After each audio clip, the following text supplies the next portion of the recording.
What's up, guys? Welcome back to the Collision Live. Daniel here, as always, joined at the desk by the golden ticket to my crazy chocolate factory, Mr. Samuel David Kemp. How you doing? Oh, doing fine. How about you? I'm doing good. I'm tired. I'm a huge San Francisco Giants fan. Live on the East Coast, cheering for a West Coast baseball team. So I stayed up way too late last night watching my Giants hold on to a 1-0 lead in the game to take a 2-1 series on the hated Dodgers. So I'm paying for it now, but hey, it's better to be tired after a win than tired after a loss. But that's true. How you doing? What's up in camp world? Oh, not much. Still just having fun on the homestead, on the property. It was burning brush all day yesterday, so that was a lot of fun. Sam is living a life that I have no desire to live on this crazy farm with animals and all that kind of fun stuff. But want to welcome you guys too to the Collision Live. You know, if you're joining us for the first time or if you joined us before, always glad to have you and just talk about some pop culture, what it means as Christians to engage in it, contribute to it, and just sort of navigate through some of the conversations and stuff that's going on. There's always a lot of stuff interesting to talk about. We got some stuff I'm excited to talk about today. But let's just jump right into the first section on our show is pop culture news.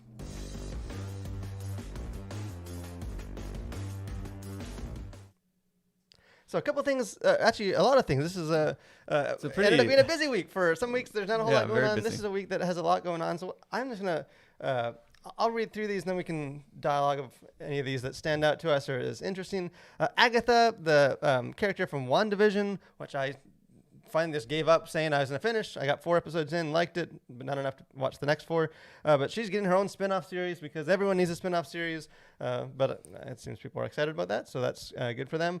People are mad at Dave Chappelle for his Netflix comedy special, which usually means you're doing something right in comedy if people are mad at you and you're causing conversations. So that's been a whole saga that's been unfolding. The Shark is Not Broken, a play about the making of Jaws, which, if you know me, is right up my alley. It's something I want to see. The first picture for Willy Wonka, it's like a origin story or something for Willy Wonka. Timothy Chalamet, he'll be starring in Dune. He's starring as Willy Wonka because I guess we need an origin story for that. Christopher Nolan cast Cillian Murphy as his next movie about the making of the A-bomb, kind of going back into the more historical stuff after Dunkirk. And anything Christopher Nolan does is interesting and gets my attention. Home Sweet Home Alone, the new for Disney Plus, the kind of relaunch, reboot, whatever you want to call it, remake of the Home Alone movies for Disney Plus. The trailer just came out for this, and it is atrocious, but that's coming out in Christmas. And maybe the last thing that just makes us feel old is that they are rebooting That 70s Show spinoff for Netflix called That 90s Show. Ouch. Because apparently the 90s are some distant ancient past that makes us feel nostalgic for it and not something that we grew up in. So you hear these, any of these that kind of stand out for you as kind of interesting or not interesting? Well, I mean, they're all interesting. Obviously, we're both pretty huge Nolan fans, and so anytime he's doing something that's worth looking into and getting excited about. I think there's like a play about making Jaws just kind of seems just ridiculous, and so I feel like that would be kind of a fun thing to see. But and the cool thing about the play too is it's the son of Robert Shaw. Yeah, Robert Shaw, who played like the Captain Ahab sort of character, the crazy shark hunter. His son, and then he died tragically young, is playing his father, and it's just neat. It's there's always more sort of the layers of pop culture in that are I think more Jaws stuff is always the answer. I don't know if you saw some of the Willy Wonka picture that came out. People have been having a heyday with that on Twitter. Like he looks just like Gonzo from like the Muppet Christmas Carol and a bunch of other characters. He looks like Bilbo from the Hobbit movies. I don't know. I don't have a vendetta against him, but Timothy Chalamet, like it just sort of seems like Hollywood decided he was like the guy, and he's in everything. And then I don't know if we were all just like too distracted with COVID and no one said anything, so now he's just in everything. Like, and he's not a bad actor. He's just in everything, and it doesn't seem like a superstar to me, but But he's in Dune, so that's going for him. But yeah, so there's a lot going on. Stuff we're excited about. Maybe in a later episode, we can kind of get into some of like the Dave Chappelle stuff, because that's probably more of like a, less newsy, and there is sort of more conversations going on. The fire's still burning hot for that one. Just touching on some interesting stuff with that. But let's jump into our first topic, which is fiction. Sam fixes our technical problems. First topic that we're going to talk about is something that we touched on last week with William Shatner, and just sort of the idea of when fiction becomes reality. That sounds like some self-help book title, but I get a kick out of the fact that William Shatner, and I believe is it tomorrow? I think it was supposed to be, today maybe, but they pushed it because of weather. But William Shatner, Captain Kirk himself is going to space. I didn't realize it was that soon. Yeah, I didn't. I was trying to look out to see when. But he's there. He's ready to go, and I get a kick out of it because he's famous for obviously playing a captain in a spaceship. Yeah. Here's sort of the quote he said. I think he just said this yesterday. I said, "I've heard about space for a long time now. I'm taking the opportunity to see it for myself. What a miracle!" And he's just a funny guy. But I thought it was interesting. Yeah. Obviously the fact that he's doing that is kind of interesting and fun.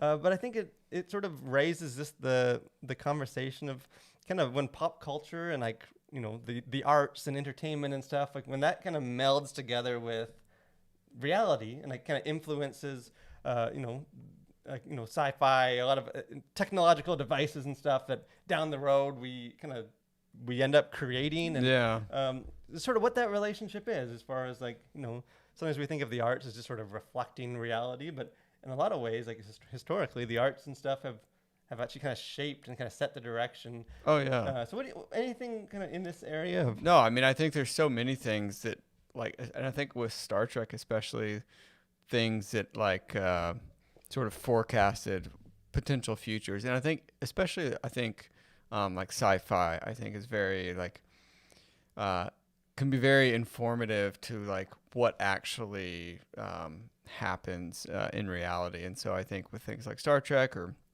any other sort of futuristic type of show or movie, I think they can have pretty like broad implications for where we go as a society. Like they'll take some nuggets of like, what's the cutting edge of, science and research now, and say, well, so where could that go and what might that look like? And so I think it's always like a hopeful thing or typically a hopeful thing, like, what potential amazing things could happen as a result of this technology, or where could society be, 100 years from now or whatever.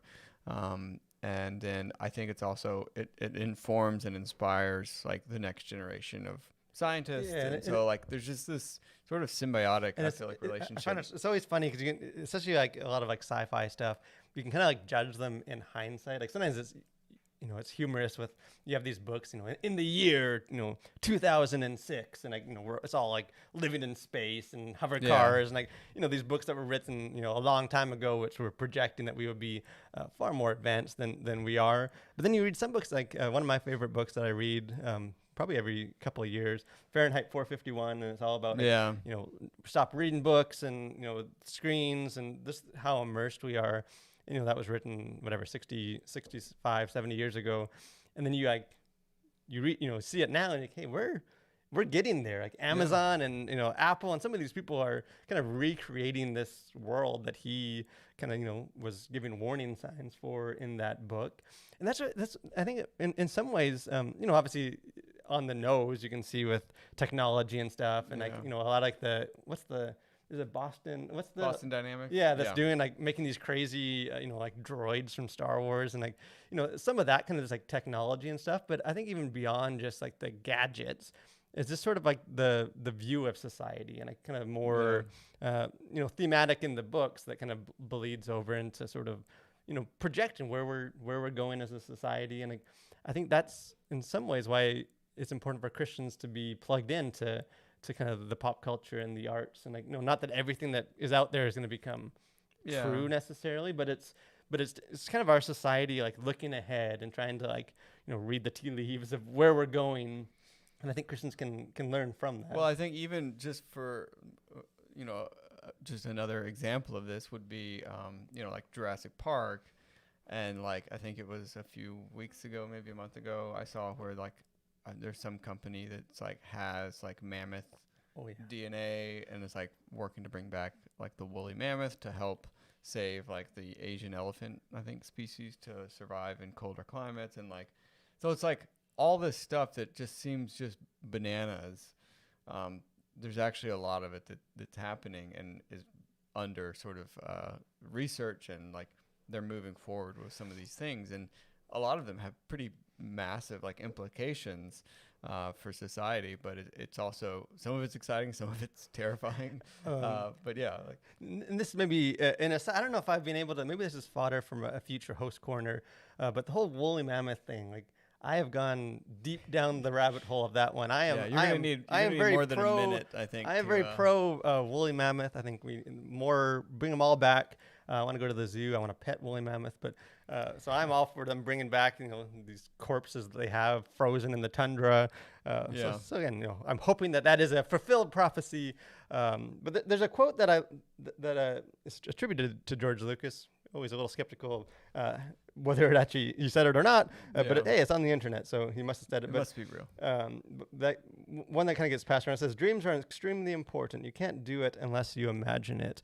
And on the surface, that's kind of a cliche, kind of shallow, you can do it, just dream it, kind of thing to say. But I think like the heart of that is just sort of like, there's the artists or the kind of the creative people are sort of coming up with a lot of like future stuff. One of the things I've said before is just like, if you want to kind of know what like the future of like society and stuff is, like tomorrow, like look to the pop culture of today, because that's sort of setting the narratives. It's sort of setting the path. And again, I think that's why Christians should be engaged in these conversations, and not just like engaged as far as like you're reading a bunch of like dystopian novels to see how how messed up we're gonna be, but also like contributing to those dreams, like setting the narratives of society and kind of forecasting what we could be, like a more hopeful vision. But let us know if there's any like device or something that from like a sci-fi book, and sort of how those two things bleed over. And again, I love that kind of stuff. Just how I think, was it Knight Rider that had the talking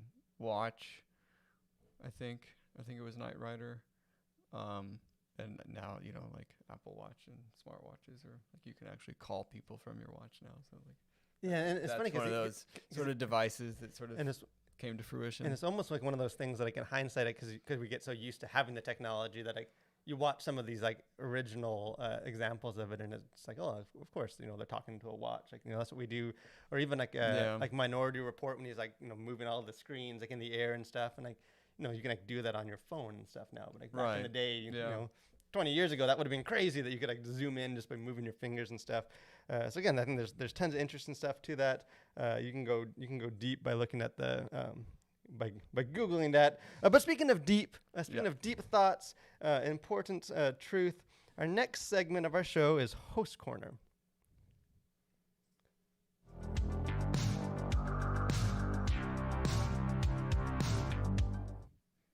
So if you guys are... Go ahead. Sam's still in Sam's spotlight. If you guys are new to our show, haven't joined us before, this is where we kind of alternate, take weeks off, back and forth. Give ourselves 1 minute to just talk about something that we care about that maybe no one else cares about. Maybe introduce some new stuff, some maybe obscure stuff. So I did my defense of Ewoks last week, very heartfelt. So this week, Sam, you got 60 seconds to introduce us to something, or this is your soapbox. So all right, well, it won't be a soapbox. It's just something that I think is a lot of fun. So we'll go ahead and put 60 seconds up on the counter there. So I think maybe sticking with the theme of like when fiction becomes reality. This is something that them as Merry and Pippin. So Merry and Pippin, the actors, Dom and Billy, they started a podcast recently, maybe a year ago, and it's called The Friendship Onion, which I think is also just an awesome name for a podcast. And they just talk with cast and crew from Lord of the Rings, and they share good times, and they're actually great friends off screen, which is kind of just a heartwarming, just amazing thing. Plus their accents are super fun to listen to. And it's just really cool to see like, hey, there's two hobbits talking to the other hobbits and, other people that are involved with Lord of the Rings and whatnot. And it's just a super fun podcast, and you kind of get to see some behind the scenes stuff of Lord of the Rings, the making of, and all that kind of stuff. So super fun. Check it out. I'm surprised. This should be my host corner. Yeah, about some Lord of the Rings. Steal your thunder there, but it's hey. Which is it's kind of a trend actually, because I saw like Luke. I think we have a Luke's mug in the back from Gilmore Girls. Like he started a podcast. Oh, did he during COVID, where he's like rewatching through all Gilmore Girls and episode by episode and like sharing behind the scenes. And I know a couple other like shows have done that. This is sort of this. I guess it's like the natural extension of just our obsession with nostalgia. Like, that is reliving it through like a different angle. Just like, I feel like podcasting has never been more accessible, and so I think it's amazing that like, you have these folks who can just like actors or whoever can just start a podcast like breaking down some of their favorite movies or any of this. It's just kind of a cool sort of outgrowth of where we've come with technology and just with pop culture and like just the popularity of podcasts, and like everyone's always like, if you have an obsession with a show or a movie, like loads of other people do too. And so these folks can sort of monetize that, and not that it's all about money, but just you're also kind of getting to see a unique perspective on and just sort of that like accessibility of like of the actors and like the people behind the screen. Which, back in the day you wouldn't ever get. Now there's, and again, that change. We've sort of touched on that before, and we'll get into it maybe in a different topic, deeper dive. But that does change the way that like pop culture functions when it's not unknown. I think that's why you see a lot more like activists and people that are preaching their own opinions and stuff, because there is more of that like back and forth. And it's not just like, oh yeah, there's some guy off in Hollywood making a movie that I see him on screen, once every couple of years. But the French, I'm surprised. I need to dive into the French. It's good. I haven't listened to like all the episodes, but the ones I've caught have been pretty good. I just love that they're still cool. Like BFFs. I think that's all these years later. Yeah, such a cool thing. So another, speaking of cinema and stuff on cinema and people appearing on cinema or maybe not appearing on cinema, I thought we'd, for our next topic, maybe it's it could be potentially more sensitive topic, but it's definitely a cultural kind of conversation that's going on as far as like representation and what that means. You hear those words and diversity in Hollywood, representation. Sometimes they're used together, even though they're kind of different. Speaking about different stuff. I'll share in our last part that I just wrote an article, kind of dialoguing a bit about this, and so I thought hey, this is something to Christians you hear a lot about, oftentimes in like a negative sense, or is very politicized. What do Christians? How do we kind of wade into this? What do we do about the issue? And so we'd already picked the topic, and then after we picked the topic, it became even more of a conversation. So I think it was yesterday that this kind of news broke that the new Superman in the comics he's going to in the next issue come out as bisexual. So this isn't like Clark Kent Superman. Again, if you're familiar with the comics, there's multiverses and there's a bunch of different Spider-Mans, a bunch of different Supermans. So it's not like the Superman. I think this is in this version. It's like Clark Kent's son is going to be coming out as bisexual. He's like the current Superman in this version of the comics. And I thought it was the creator of this kind of in his talking about it and kind of explaining why they're doing this, had this quote. He said, "I've always said everyone needs heroes and everyone deserves to see themselves in their heroes. And I'm very grateful DC and Warner Brothers shared this idea. Superman's symbol has always stood for hope, for truth, for justice. Today that symbol represents something more. Today more people can see themselves in the most powerful superhero in comics." So basically he's saying representation, kind of flying that flag that, all people should be able to see themselves in the things that they love.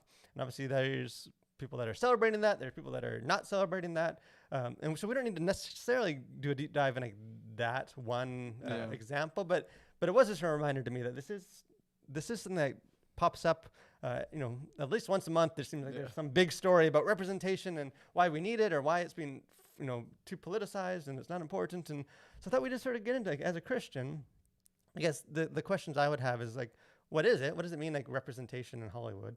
And two, like how do we approach that kind of issue? Like, how do you begin to get into that? Yeah, well, we'll just give a quick overview of this. Like, obviously, there's lots that can be said about it, but I think from a Christian perspective, I do think it's an important thing, and I think it's something that we should care about. And I think when you think about the early church, it was probably the most diverse place around, because you had slaves, you had free people, you had men and women like worshiping together, in a time where I think society was probably very segregated, and so I feel like the church has always stood for that diversity, that representation, if you want to call it that. It's always had that. That hasn't necessarily been like the gospel of the church. Has been like, come hang out with us because we're the most diverse group. It's like, no, we happen to be a very diverse group because the gospel is that powerful that it brings all these people together from all these different walks of life, from all these different cultures, from these different political standings, everything else. Like it can all come under the umbrella of the gospel. And I think that's what's powerful, and the power that the church has today.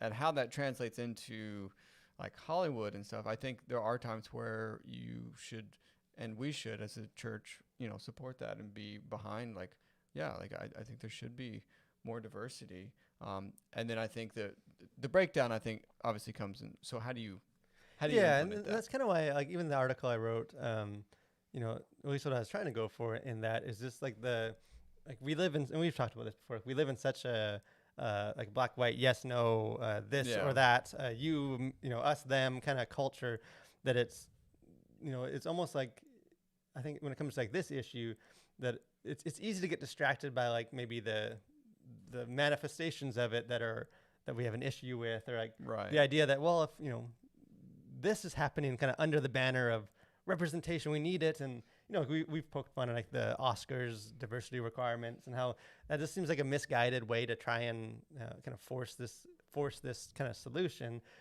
And I think there's a tendency to take some of those like kind of misguided, kind of wrong ways of doing it, and then assume like, well, if that's what representation's about, then Christians, or we need to be against that, right? And just sort of throw it all out, rather than kind of getting to saying, actually, that the heart of the issue is something that should matter to Christians, not because there's necessarily like a biblical proof text for it, but just I think it's an extension of just sort of neighborly love, of helping, wanting other people to have stories, be able to tell their stories, be able to kind of, feel connected to these worlds and fandoms and stuff that they love. That is, I think, a loving thing to do, and we can kind of support that as sort of consistent with the gospel, without necessarily just, well, then anything that Hollywood says on it, we need to march in step, that we can actually navigate it beyond just sort of it's good or bad. Right. And I think that's the thing.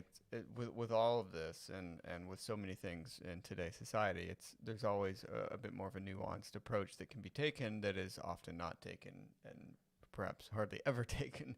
And so with all these things, I think to be a bit more nuanced, to kind of think beyond the headline of whatever it is, and kind of have a deeper understanding, and be able to see, okay, so what in this is good, and what can we affirm about these things that maybe on the surface look or feel very, oh, that's just sort of Hollywood preaching their crazy gospel or something. But kind of looking beneath the surface and getting more to the heart of it, and seeing what we can do to support the things that are worth supporting. Yeah, and I think stories, obviously we believe in it with the collision, like stories and like, that we tell as a society and a culture, even if you don't necessarily agree with everything that's in those stories, that's an important part of sort of wrestling through issues and having these conversations. I think that's why, it's in the church's interest to have diverse stories and have people that can share. And I think it's in some ways like we all want that. Like I know, like, for a long time or still, the church has, they've struggled with that. We're not represented. That's not like like a gender or an ethnic thing, but just like I guess like a people group or a belief system of like worldview. That normal loving Christians aren't ever shown in Hollywood. If we make it into the pictures, then we're some like snake charmer or some bigot, some hateful person, and that's why we've sort of a lot of churches or Christian groups have just started making their own films. So this is what we are like. We want to be. I think the heart of that, even if it's not quite as like exactly the same as sort of what the Hollywood and diversity stuff is going for. It's that same desire. Like we have stories to tell, and we want to be able to, like we want our kids and stuff to be able to see these characters on screen and like have someone to connect with and feel like they belong in this world. And I think an extension of that is that all people feel that way. And I think they do. And I think a lot of the pushback on sort of the diversity quotas in Hollywood is like, well, you're really only like the only diversity metric is like appearance, essentially, when it comes down to it, or like just real surface level things. And, people can push back and say, well, there's not really any diversity of thought in Hollywood, or, there's no diversity of like, politics in Hollywood. And so like, yes, they're diverse in this sort of narrowly defined category or whatever. But then, you don't have Christians portrayed in a more realistic way, or you don't have, this group portrayed in a way that's other than, terrorist or something, like whatever it may be. And so I think that's sort of the tug of war there with representation, because it's a much broader thing, but I think a lot of times what gets honed in on is like a real narrowly defined idea of representation. And I think that can be a great starting point, but I think it should not be sort of the end game. Yeah, and that's sort of what I say, to give my conclusion of my article. So maybe just go read it. Yeah. Is this sort of like, it's not that we don't have those conversations still, as far as like that it is very politicized, and like you can't please anyone, even the most like diverse films and stuff. Then it's not quite diverse enough, and like sort of the idea that it's going to be like, well, as long as you have like 25% this and 25% this and this and like Well, if you've ever read Tale of Two Cities, like you'll never be pure enough for the mob. You'll never reach ultimate purity. Or even like in the Heights, that whole controversy with that, where it was diverse but it wasn't the right diversity, and like so there's always going to be some of that, just sort of like, oh man, like it's people are going to be mad about something. And I just think it's, as Christians, it's not that we don't have those conversations. We've had those conversations here, but to like start from a place of like, what's the issue, and like what's sort of the loving thing. And this thing that I've personally kind of had to listen to people, and like I know with like all the Marvel and like the superheroes and stuff, like as a white guy, like all the first like 16 Marvel heroes were all white guys, and I wasn't even thinking about diversity and stuff. Still, these guys are cool, and I got my tendency was to get cynical about some of the like working or forcing diversity stuff, but then hearing from other believers, that are a person of color or a woman, when like Wonder Woman and some of those characters came out, just like how much that meant to them, that they, hey, there's someone that you might not be like me personality wise. Like I don't think any superhero really represents us. I don't like see myself in Thor, or his physique, but just them saying, hey, but this is the thing that I love, and like for the last 16 movies, there hasn't really been anyone with my skin color or my gender that had a role, and like this, like how much that meant to them. And it was one of those things that was like, I don't really get that, because all my heroes growing up looked like me. I never had that issue, but it did matter to them. And it's just, I don't know, as me, it's like, if this is important to them, then like kind of starting from a place of love, of like, it is important that you have these stories. And I think the thing too is like, we can't say it's not important to somebody else, who isn't like us. And so I think that's an important recognition. It's like, well, we can say, well, this is a dumb thing, but it's like, well, maybe to us it's dumb, but like to somebody else, it's like, this is the greatest thing that's ever happened, because it, finally somebody, represents or looks like me, telling these stories. And it's like, oh, okay, well, like, I think it helps to recognize that, like, that's important, and that's a valid opinion to have. And starting there, and then you can work through the rest of it sort of as it happens. But it's kind of like not saying you don't work through the issues. Just start with it. This is instead of just starting from like a cynical, like, oh, Hollywood is pushing, like now, Superman's a bisexual. We talked a couple of weeks ago, one of the current Spider-Man is a bisexual, and like, like you can still have those conversations. Like, does all the heroes need to like, is this a trend that, we need in like comic books? You can still have those conversations while also recognizing that like the issue of representation and like diversity is a Christian concern, and it is something that is good, as a essence or a whole, even if you critique or have issues with the way that gets done. And I think that should really be the response to a lot of cultural issues, is starting from a place of love, like loving your neighbor, honoring God, and then working from that to dialogue with the issues. But let us know what you guys, if especially maybe if you are someone that hasn't felt represented in media, let us know what you think on the issue, how you've navigated that. If you're, think we need more of it, if you think Hollywood is doing too much to make every movie, the conversation has to be about diversity and not just superheroes and spies and all that. We'd love that kind of dialogue with you on that issue. And obviously be respectful. It is a touchy issue, and a nuanced issue. So there's different ways to approach that.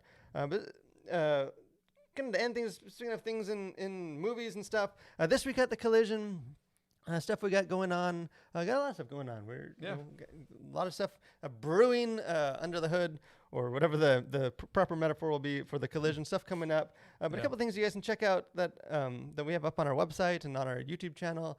Again, I posted an article at the start of the week, kind of on kind of representation, kind of more. Walk through it a little more systematically. What does that look like? Kind of, what does the Bible say about that? How should we approach that? So that's on our website, thecollision.org. So check that out. Leave a comment. Let me know what you think. Unless you hate it and disagree with it, and then don't leave a comment. We also got a review for the new James Bond movie, No Time to Die. The last installment of Daniel Craig's his Bond legacy. His farewell tour, playing the character. So we did a movie or a video review on our YouTube, and then I have a written review if you're a words person on our website. The spoiler alert is I liked it. It's a good movie. I'm not a Bond person. I've never been a Bond person, but I thought this was a good movie, even if it was 2 hours and 45 minutes of Bond. So a lot of Bond. Yeah, even if it was very, very long. So check those things out. And one thing, making no promises, but the new J.K. Rowling book, I think it actually came out today in England. I think Amazon is shipping it to me on Thursday. The Christmas Pig. This is her new children's book. I love Christmas. I like J.K. Rowling. I like pigs. He likes pigs. So I'll be checking that out. I'm kind of curious how it is. So I'll be doing a review for our channel, probably a video review and maybe a written review. So it just depends on how fast I read that book. I'm guessing it's not a long. I'm guessing it's a kid book, so I guess it's not super long. So stay tuned for that. So stay tuned. Might be dropping that on our channel before our next episode, but we'll see if I can if I can get through it. This is the thing that feels weird about reading a Christmas book in October, but I will take the plunge. But anything prime the pump. Anything. Christmas is coming.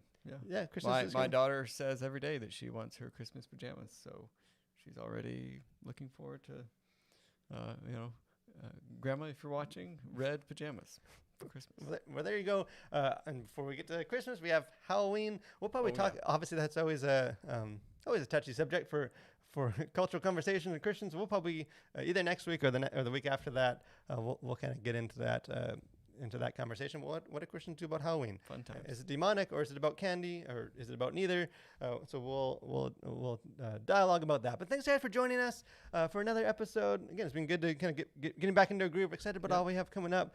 Even if you're watching this video not live, let us know your thoughts in the comments about what we talked about. We'd love to just have that dialogue with you. Make sure you like or subscribe to our channel, like the video, and all that fun stuff. But most of all, guys, stay safe and continue to collide with the world for Christ.